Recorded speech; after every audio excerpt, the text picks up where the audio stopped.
ಏನಿಂದ latest update ಇದೆ ಕೃಷಿ ಕೂಡಕ್ಕೆ ಸಂಬಂಧಪಟ್ಟ ಹಾಗೆ ನಾನು ನಿಮಗೆ ಡೀಟೇಲ್ ಇನ್ಫಾರ್ಮೇಷನ್ ಇಡೋಕೆ ಹೋಗ್ತಾ ಇದ್ದೀನಿ. ಡಾಕ್ಯುಮೆಂಟ್ ಅಪ್ಲೋಡ್ ಬಗ್ಗೆ ಹೇಳಬೇಕು ಅಂದರೆ 11 ಏಪ್ರಿಲಿಂದ 21 ಏಪ್ರಿಲ್ವರೆಗೂ ಸೇವಾವಕಾಶ ಇದೆ.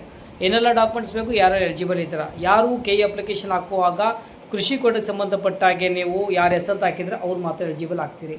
ಯಾರು ಎಸ್ ಅಂತ ಹಾಕಿದರೆ ಡಾಕ್ಯುಮೆಂಟ್ಸ್ ಏನೆಲ್ಲ ಬೇಕನ್ನೋದು ಹೇಳ್ತೀನಿ, ನೋಟ್ ಡೌನ್ ಮಾಡ್ಕೊಳ್ಳಿ. ಸೊ ಮೊದಲು ಹೇಳಬೇಕು ಅಂತಂದರೆ ವ್ಯವಸಾಯಗಾರ ಪ್ರಮಾಣ ಪತ್ರ ಒಂದು, ಅಥವಾ ನೀವು ಕೃಷಿ ಕಾರ್ಮಿಕರಾಗಿದ್ದರೆ ಅದರ ಒಂದು ಪ್ರಮಾಣ ಪತ್ರ ಬೇಕಾಗುತ್ತೆ. Specially R D number compulsory mention ಮಾಡಲೇಬೇಕು. ಮತ್ತು ಅವಿಭಾಜ್ಯ ಕುಟುಂಬವಾಗಿದ್ದರೆ ನಿಮಗೇನಪ್ಪ ಅಂದರೆ ಫ್ಯಾಮಿಲಿ ಟ್ರೀ ಬೇಕಾಗುತ್ತೆ. ಆ ಒಂದು ಪ್ರಮಾಣ ಪತ್ರದ R D number sorry compulsory mention ಮಾಡಬೇಕಾಗುತ್ತೆ. ಆಮೇಲೆ ಅಫಿಡವಿಟ್ 1 ಬೇಕಾಗುತ್ತೆ. ಒಂದು ವೇಳೆ ನೀವು ಕೃಷಿನೇ ಮೂಲ ನಿಮಗೆ ಆದಾಯವಾಗಿದ್ದರೆ ಅದ್ರ ಸಂಬಂಧಪಟ್ಟ ಹಾಗೆ ಒಂದು ಅಫಿಡವಿಟ್ ಮಾಡಬೇಕಾಗುತ್ತೆ. 100 ರೂಪೀಸ್ ಒಂದು ನೀವು ಈ ಸ್ಟ್ಯಾಂಪ್ ಪೇಪರ್ ತೆಗೆದುಕೊಂಡು ಪಾರ್ಟಿ 1 ಸ್ಟೂಡೆಂಟ್ ನೇಮ್ ಹಾಕಬೇಕು. ಪಾರ್ಟಿ 2 ಎಲ್ಲಿ ಎಕ್ಸಾಮ್ ಸೆಂಟರ್ ಇದೆ ಆ ಒಂದು ಯೂನಿವರ್ಸಿಟಿ ಹೆಸರಲ್ಲಿ ಮೆನ್ಷನ್ ಮಾಡ್ಕೊಳ್ಳಿ. ಓಕೆ. ಸೊ ಆಮೇಲೆ ಒಂದು ವೇಳೆ ನೀವು ಸರ್ಕಾರಿ ನೌಕರರಾಗಿದ್ದರೆ ನಿಮಗೆ ವೇತನ ಪ್ರಮಾಣ ಪತ್ರ ಬೇಕಾಗುತ್ತೆ.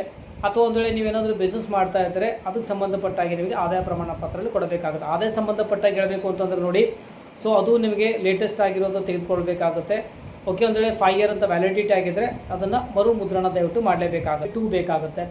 ಅಫಿಡವಿಟ್ 2 ಏನಪ್ಪ ಅಂತಂದರೆ ಒಂದು ಸೇಮ್ ಪಾರ್ಟಿ ನೇಮ್, ಪಾರ್ಟಿ 2 ಏನೋ ಪಾರ್ಟಿ 1 ಕ್ಯಾಂಡಿಡೇಟ್ ನೇಮ್ ಆಗುವಂಥದ್ದು. ಪಾರ್ಟಿ 2 ಯಾವ ಒಂದು ಎಕ್ಸಾಮ್ ಸೆಂಟರ್ ಅಂದರೆ ಯೂನಿವರ್ಸಿಟಿ ಎಕ್ಸಾಮ್ ಸೆಂಟರ್ ಇದೆ ಅದನ್ನು ನೇಮ್ ಮೆನ್ಷನ್ ಮಾಡಿಕೊಳ್ಳಿ.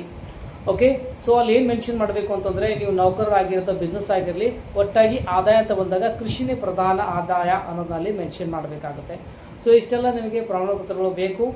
ಓಕೆ. ಸೊ ಮತ್ತು ಆಮೇಲೆ ಫೀಸ್ ಸ್ಟ್ರಕ್ಚರ್ ಸಹ ಇರುತ್ತೆ. ಯಾಕಂದರೆ ಡಾಕ್ಯುಮೆಂಟ್ಸ್ ವೆರಿಫೈ ಆಗಬೇಕು ಅಂತಂದರೆ ನಿಮ್ಮಿಂದ ಏನಪ್ಪ ಅಂದರೆ ಯೂಶಲಿ ಜನರಲ್ ಮೆರಿಟ್ ಆದರೆ 1200 ರೂಪೀಸ್ ಫೀ ಅಲ್ಲಿ ನೀವು ಪೇ ಮಾಡಬೇಕು. ಅಥವಾ ನೀವು SC ST ಮತ್ತು ಕ್ಯಾಟಗರಿ 1 ಆಗಿದ್ದರೆ ನಿಮಗೆ ಕಂಪಲ್ಸರಿ ಏನಪ್ಪ ಅಂದರೆ 600 ರೂಪಾಯಿ ಫೀ ಇರುತ್ತೆ. ಅಂದರೆ ಜನರಲ್ ಮೆರಿಟ್ ಆಗಲಿ OBCಲಿ 2A 2B 3A 3B ಅಂತ ಇದ್ದರೆ ನಿಮಗೆ 1200 ಫೀಸ್ ಆಗುತ್ತೆ.